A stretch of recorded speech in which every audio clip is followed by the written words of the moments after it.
안녕하세요. 부동산을 보는 눈 리얼아이 박감사입니다. 제가 그동안 영상을 통해서 부채 문제의 심각성에 대해서 굉장히 많이 이야기를 했는데 이 문제가 우리 사회가 감당 가능하고 큰 문제가 되지 않을 거다라고 안일하게 생각하시는 분들이 많은 것 같아서 오늘은 그림자 금융에 관한 이야기를 한번 해보려고 합니다.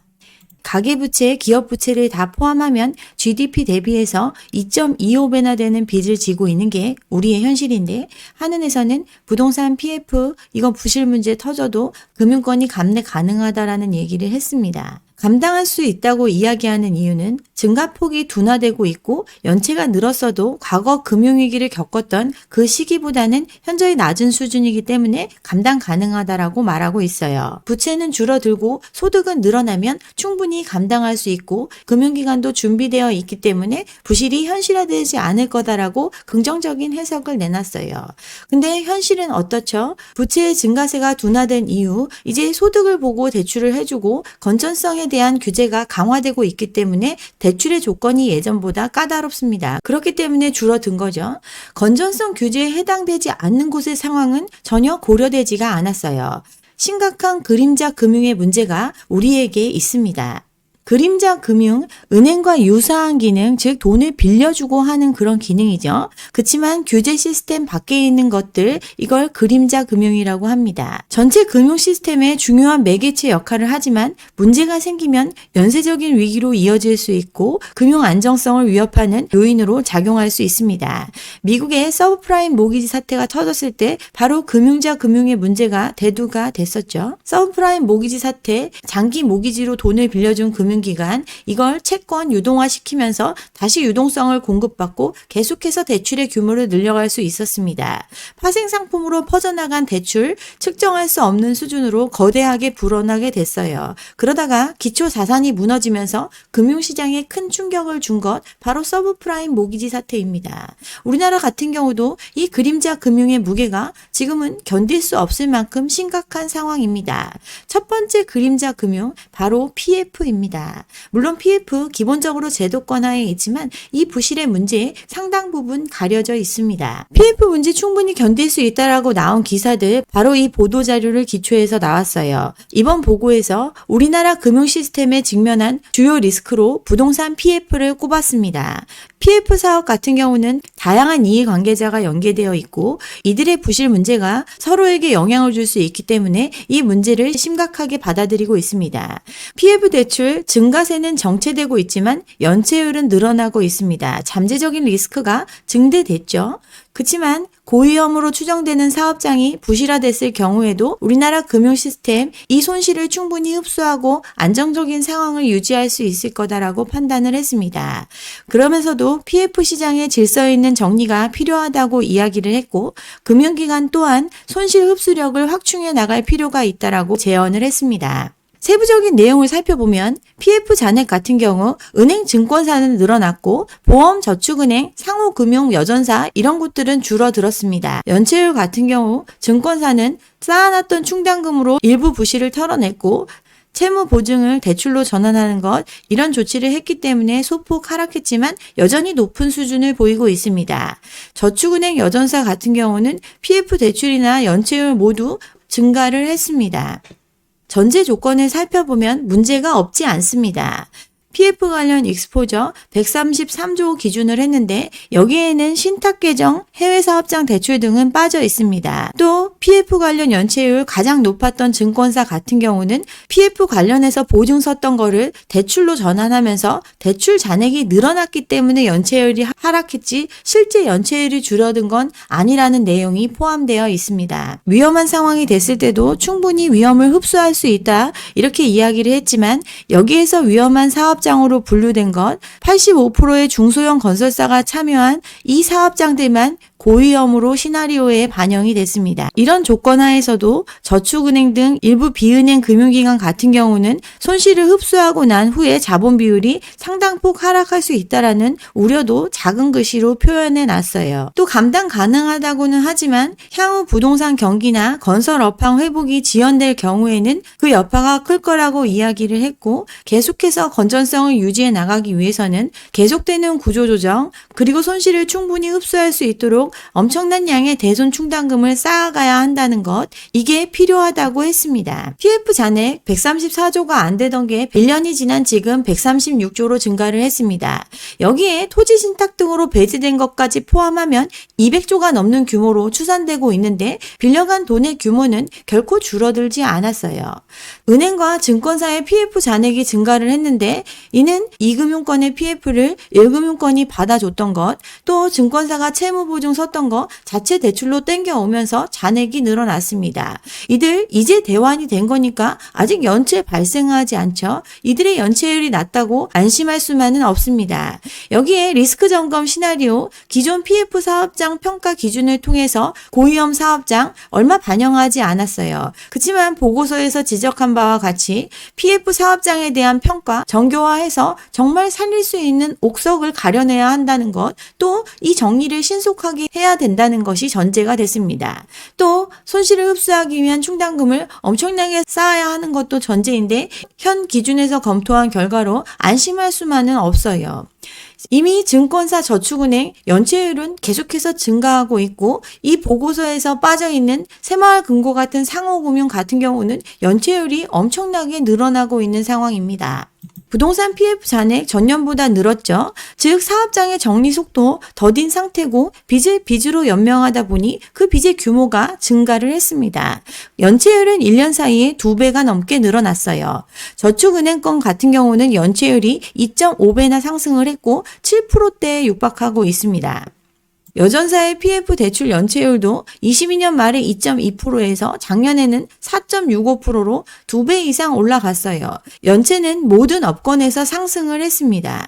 연체율의 상승세가 언제까지 지속될지 예측하기 어려울 정도로 계속해서 증가하고 있는 상황이고 이를 해결하기 위한 방안, 부실 가능 PF 사업장의 정리를 하는 것 말고는 방법이 없는 상황입니다. 통계에 빠져있는 새마을금고 대출 연체율이 이제 7%대를 보이고 있습니다. 21년 말에 1.93%의 연체율이 24년 2년 만에 6%대 후반까지 치솟아 올랐어요. 이들의 부실을 정리하고 있는데 정부가 많이 도와주고 있죠. 작년에 부실채권 3조 중 2조 가까이를 캠코에 넘겼는데 추가로 1조 규모의 부실채권을 또 사달라고 하고 있습니다. 캠코 화수분이 아니죠. 새마을금고뿐 아니라 다른 2금융권의 부실채권도 캠코에 매각하고자 다 대기하고 있는 이런 상태입니다. 새마을금고 431곳이 적자가 났습니다. 뱅크런 사태를 포함해서 각종 문제가 불거졌고 이로 인해서 강도 높은 조정 절차를 겪고 있는데 1년 만에 3곳 중 1곳이 순손실을 입었습니다. 재작년에 45곳에서 1년 만에 10배 가까이 증가한 431곳이 적자가 났어요. 또 당장 빌려준 돈을 받지 못해서 건전성이 악화된 금고도 크게 증가를 했습니다. 부실채권 8%가 권고치인데 이 기준을 넘어가는 곳 200곳이 넘어가는 등 4배 가까이 증가를 했습니다. 연체율 작년 말에 5%였는데 3월 말에 7%대까지 연체율은 증가를 하고 있습니다. PF에 참여한 수많은 저축은행들 지금 손실을 입고 있습니다. 5,500억 적자를 보였죠. 작년 당기 순이익 2조 넘게 줄어들었고 8년 만에 적자를 기록을 했어요. 또 연체율은 6.5%대로 급등을 했고 PF 리스크 때문에 대손 충당금 쌓느라 정신이 없습니다. PF 브릿지에 빌려준 돈 워낙 많이 있기 때문에 걱정이 많지만 충분히 대응할 수 있다라고 이야기를 하지만 체력이 점차 약해지고 있는 상황입니다. 부실의 가능성이 커지고 있고 살아남기 위해서는 대출을 줄이고 충당금을 쌓고 대비를 해야 하니까 이런 상황이 됐어요. 그나마 좀 준비가 된 저축은행들 1년을 넘겼지만 아닌 곳들은 신용도가 추락을 하고 있죠. 브릿지론 부실이 본격화되고 있고 건전성 관리에 대한 부담이 계속해서 늘어나고 있습니다. 새로 누구한테 돈을 빌려주지 않지만 이미 빌려준 돈들을 제대로 갚지 않는 사람들이 늘어나니 신용 등급은 하염없이 떨어지고 있습니다. PF 부실 문제 심각해지지 않을 거다라고 이야기하는 거 정부가 조속하게 개입하고 적극적으로 개입하고 있기 때문이라고 하지만 가장 먼저 손든 태형건설 아직 정상화의 길까지 멀고도 멉니다. PF 사업장 정상화가 제대로 이루어지지 않고 있죠. 사업성이 부족한 곳도 계속 사업하기를 원하고 있습니다. 이유는 여기에 돈 빌려준 곳들, 지금 사업성을 회복하려면 30에서 50%는 할인해서 매각을 해야 되는데 이 과정에서 후순위 채권자는 투자금을 잃을 수도 있기 때문에 사업장 정리에 소극적이고 조율이 안 되고 있습니다. 브릿지뿐 아니라 본피로 넘어간 사업장들 중에서도 사업성이 부족한 곳들도 많이 있고 이런 부분들 이해관계가 복잡하기 때문에 지금 정체를 겪고 있습니다. 저축은행 상호금융권들 대출 추가적으로 안 하고 대손충당금을 쌓아놓고 있지만 연체가 늘어나고 점점 체력을 잃고 있는 게 현실입니다. 부동산 경기가 좋아져야 건설 업황이 회복이 돼야가 전제인데 이 PF 문제는 전혀 해결된 바가 없어요. 지금 수치적으로 파악하고 있는 PF 부실 문제는 훨씬 더 심각한 상황입니다. 두 번째로 꼽을 수 있는 그림자 금융, 바로 전세금입니다. 전세제도 우리나라에만 있는 민간 사금융이라고 말씀드렸죠. 제도권 하에서 건전성 규제를 받는 금융이 아닌 형태, 그림자 금융의 대표적인 예라고 볼 수 있습니다. 전세 요즘 좀 오른다고 하면서 사람들 이거 아무 문제 없는 것처럼 얘기하지만 곳곳에서 이 민간 사금융을 돌려줘야 되는 상황에 맞닥뜨린 사람들 나타나고 있습니다. 임대차 3법, 전세난 이런 이야기하면서 올려받았던 전세금 돌려줘야 하는 시점이 순차적으로 도래하고 있습니다. 전세계약 만료 시기가 하나둘씩 다가오는데 재계약을 하려고 할 때 지금 정신 못 차리고 실거래가와 괴리되는 가격을 제시하면서 계약에 어려움을 겪는 경우 나타나고 있죠. 요즘 전세가 좀 반등했다고 하니까 고점 때 받았던 전세가 돌려주려는 생각을 안 하고 있습니다. 현재 실거래가랑 비교하면 내려야 되는데 그냥 연장하자고 지금 버티고 있는 거죠. 시세보다 높은 돈을 빌려 가놓고 안 돌려주니까 나가겠다고 하면 갚을 방법이 없으니 여월세를 제한하거나 아니면 정부가 빌려준 대환대출을 활용해서 돌려주는 것, 또 빚을 빚으로 막고 있습니다. 잠실동의 아파트 전세금 많이 받았던 시기 17억 5천까지 받았는데 지금 11억대의 계약서를 쓰고 있습니다.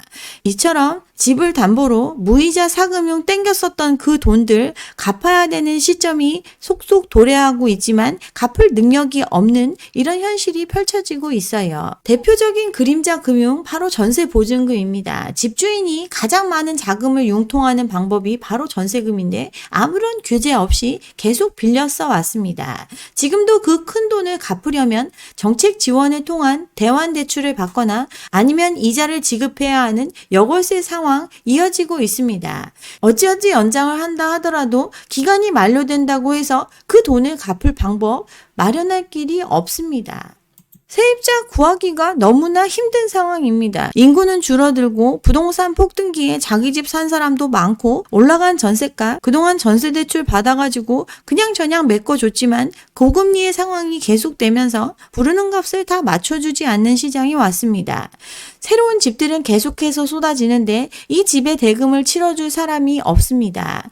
세 집 중 한 집이 입주를 못하고 있죠. 기존 주택을 매각해서 그 돈으로 집값을 치르거나 아니면 전세를 놓거나 아니면 대출을 받거나 이런 방법이 아니면 새 집에 들어갈 수 없으니 셋 중 하나는 입주를 포기하고 있습니다. 특히나 세입자 미확보, 즉 전세가 안 나가가지고 못 들어온다고 하는 사람들 2월에 16%였는데 3월에 23%로 대폭 상승하고 있습니다. 예전에 원활히 돌아가던 그림자 금융, 이 전세 시장에도 먹구름이 꼈습니다. 이 전세금의 규모만 해도 1천조에 달하는데 여기서 문제가 발생을 했고 현재 진행형입니다. 세 번째 그림자 금융, 바로 자영업자 대출이죠. 자영업자 대출, 이 문제 드디어 터져나오고 있습니다. 자영업자 대출 1,000조가 넘어가는데 그 심각함이 도를 넘은 상태고 그 부실의 문제가 수면 위로 드러나고 있습니다.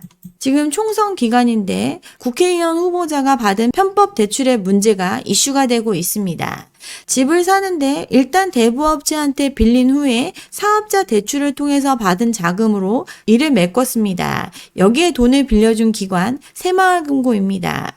11억 사업자 대출을 해줬는데 이게 사업 목적과 달리 주택구입 목적으로 쓰였다고 해서 전액 회수 결정을 했습니다. 나머지 사업자 대출도 조사 중이죠. 과열기에 정부가 했던 부동산 관련 규제에 이를 우회하는 방법, 사업자 대출이 판을 쳤습니다. 이거 관련해서는 예전에 영상으로 많이 이야기를 했는데 이 문제가 이슈화되고 있습니다. 비슷한 패턴의 개인 사업자 대출 엄청나게 많겠죠. 전국 1200여 개의 새마을금고의 대출 검사로 확대될지 지금 이목이 집중되고 있습니다. 자영업자의 부채 규모, 코로나를 겪으면서 훨씬 더 많이 늘어났습니다.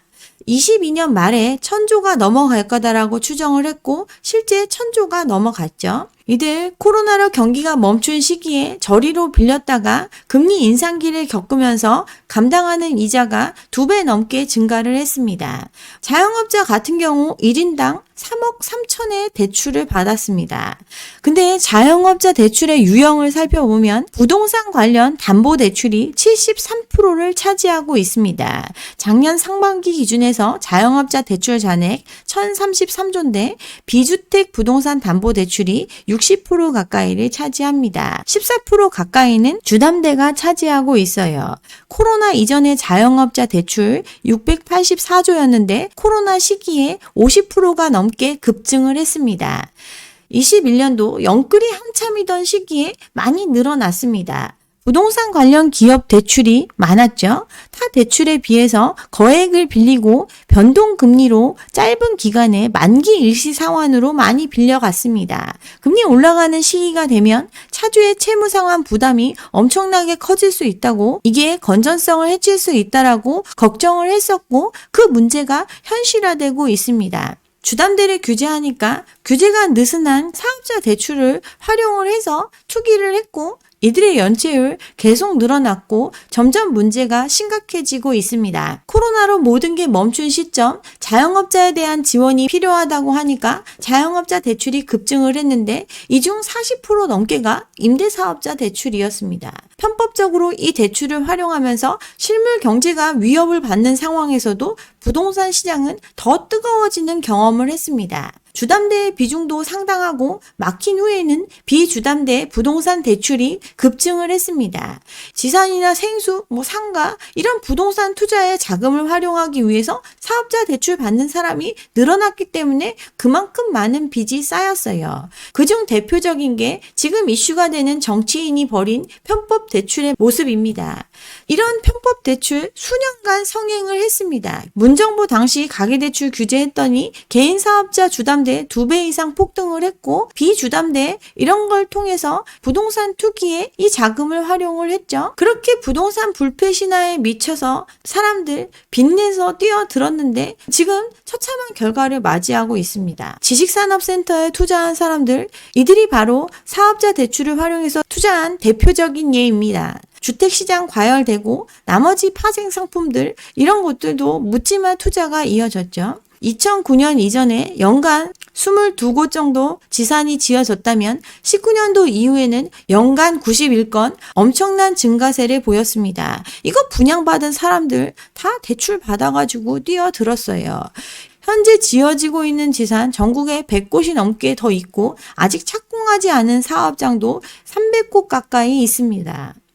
부동산 광풍기의 유명 대체 투자처 계약금만 있으면 분양가의 90%까지 대출받을 수 있기 때문에 분양받아라. 실제로 사람들이 분양받았고 이는 자영업자의 대출로 쌓이게 됐습니다. 임대사업자 대출 한도 80%, 사업자 등록증만 만들어 오면 90%까지 돈을 빌려줬고 심사 문턱이 낮은 상업금융권 이를 통해서 자금을 조달해서 부동산에 쏟아붓어요. 현재 대부분의 지역들 다 불 꺼진 상태죠. 고양시, 하남시, 평택시 90%가 공실인 곳도 넘쳐나고 있습니다. 코로나로 초저금리 상황으로 대출을 받아서 분양을 받았는데 기간이 만료되고 이자가 갱신되고 고금리의 대출 이자, 공실로 인한 관리비 부담 이런 부담이 쌓여가고 있습니다. 지난해 경매에 붙여진 지산 71%가 증가를 했고 감정가 대비 낙찰률은 20% 가까이 하락을 했습니다. 그래도 여전히 사주는 사람이 없는 시장입니다. 부가세도 못 내고 대출을 갚으려고 이금융권 돌다가 신불자 되는 투자자들 이런 사람들 늘어나고 있습니다. 지금 부동산 시장의 대표적인 그림자 금융 바로 자영업자 대출인데 이들 최악의 상황에 몰리고 있습니다. 대부업도 요즘 대출 안 해주죠. 법정 최고 이자가 있으니까 치솟는 조달 금리에 대출을 중단하고 안 빌려줍니다. 급전이 필요한 사람들은 계속 늘어나고 있으니 불법 사채로 내몰리고 있어요. 이자가 1100%짜리 사채 이자를 쓰기도 하고 평균 금리는 51%가 넘어가고 있습니다. 통제, 관리 가능한 부채 수준이다. 이 거대한 그림자 금융은 전혀 계산되지 않았습니다. 정책의 혼선을 통해서 구멍을 키웠고 그 결과 보여주는 수치보다 훨씬 더 많은 빚이 쌓이게 됐습니다. 전 정부 때 실수요자 보호라는 구멍을 통해서 무늬만 규제하고 실제로 다 풀어준 것과 같습니다. 저금리에 DSR 예외 적용을 통해서 전세대출 마구마구 해주고 잔금대출 마구마구 해줬습니다. 그렇게 빚을 지게 했고 그 그림자 금융의 크기는 커지게 만들었어요. 새로 들어선 정부 부동산 부양을 위해서 영끌 정책을 실행을 했습니다. 레고랜드 사태로 불거진 채권시장의 경색 문제, 둔촌주공 PF 불발에 따른 PF 시장의 문제를 해결하기 위해서 아직도 남아있는 사람들한테 돈 빌려줄 테니까 시장에 들어오라고 하면서 대출을 늘렸습니다. 이미 심각한 상황인 걸 인지하고 있으면서도 대출을 더 늘리는 실책을 했습니다. 지금 또 하고 있죠.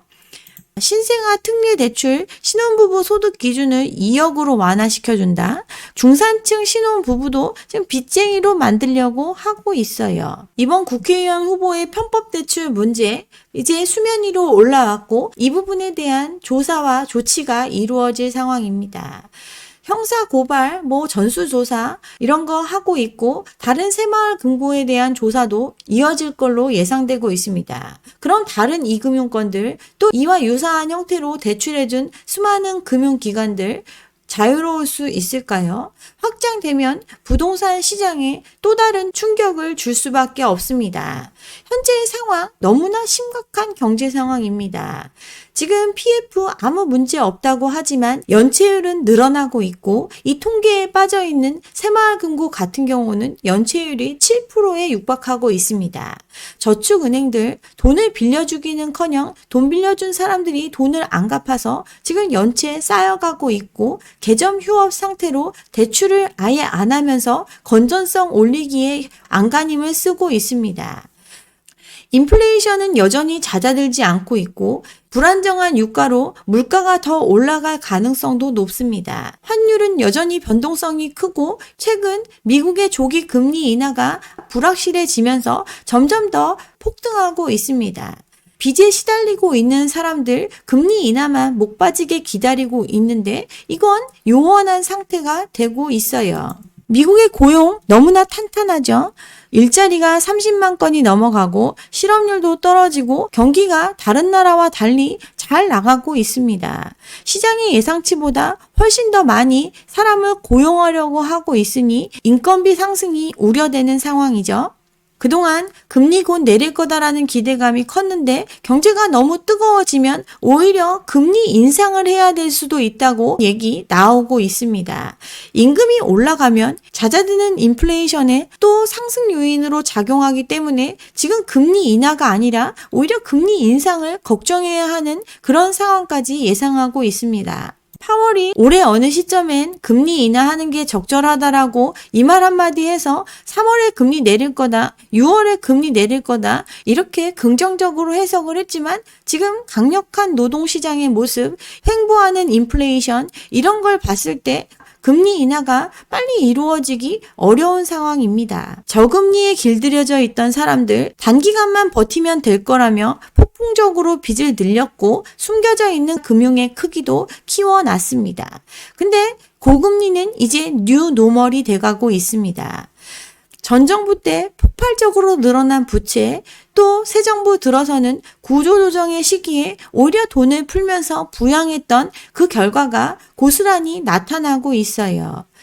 이제 고금리를 받아들여야 되는 상황이 됐고, 이는 빚이 많은 사람들에게는 실질적인 소득의 감소로 이어집니다. 이자 부담은 폭증하고 가처분 소득은 감소하고, 이는 내수 부진을 촉발하죠. 이미 잔뜩 빚을 키운 자영업자들, 공실은 늘어나고 투자했던 부동산, 돈 먹는 하마이니 연체는 늘어나고 악순환이 펼쳐지고 있습니다. 부동산 관련된 경제 전체가 동반부실화되고 있습니다. 사업자 대출 문제 확산되면 금융시장에 더 심각한 타격을 줄 수 있어요. 그림자 금융이라는 거, 잘 나갈 때는 금융시장의 윤활제 역할을 하지만 문제가 불거졌을 때는 그 부채의 규모를 파악할 수 없고 부채에 부채를 더해서 만들어진 버블이기 때문에 작은 충격에도 무너질 수 있는 경제 시스템의 독이라고 할 수 있습니다. 레고랜드 사태, 둔촌주공 PF 문제, 새마을금고의 뱅크런 사태 일시적으로 막을 수 있었지만 지금과 같은 그림자 금융의 문제가 터지면 정말 답이 없습니다. 이런 상황인데 여전히 부동산 시장에 대한 희망 가질 수 있을까요? 네. 여기까지 오늘 준비한 내용이고요. 오늘 제 영상이 좋았다면 좋아요와 구독 잊지 마시고 다음 영상도 함께 해주시기 바랍니다. 감사합니다.